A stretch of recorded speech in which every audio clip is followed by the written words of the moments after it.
What if we could study people from the time that they were teenagers all the way into old age to see what really keeps people happy and healthy? For 75 years, we've tracked the lives of 724 men. About 60 of our original 724 men are still alive, still participating in the study, most of them in their 90s. When they entered the study, all of these teenagers were interviewed, they were given medical exams. We went to their homes and we interviewed their parents.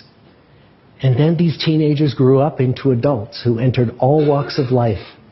They became factory workers and lawyers and bricklayers and doctors. One president of the United States.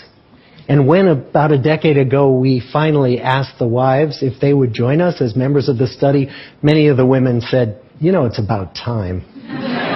So what have we learned?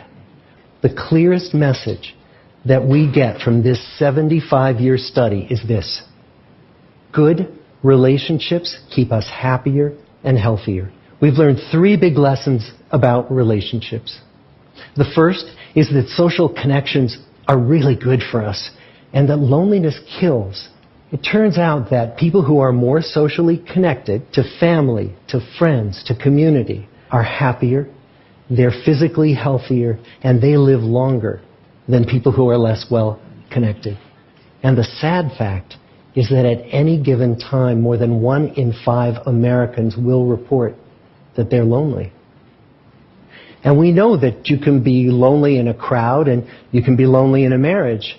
So the second big lesson that we learned is that it's not just the number of friends you have, and it's not whether or not you're in a committed relationship, but it's the quality of your close relationships that matters. It turns out that living in the midst of conflict is really bad for our health. High conflict marriages, for example, without much affection, turn out to be very bad for our health, perhaps worse than getting divorced. And living in the midst of good, warm relationships is protective. And the third big lesson that we learn is that good relationships don't just protect our bodies, they protect our brains. It turns out that being in a securely attached relationship to another person in your 80s is protective. That the people who are in relationships where they really feel they can count on the other person in times of need, those people's memories stay sharper longer. So what about you? Let's say you're 25, or you're 40, or you're 60. What might leaning into relationships even look like?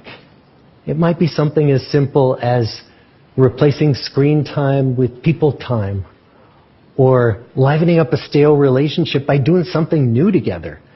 Long walks or date nights, or reaching out to that family member who you haven't spoken to in years. The good life is built with good relationships.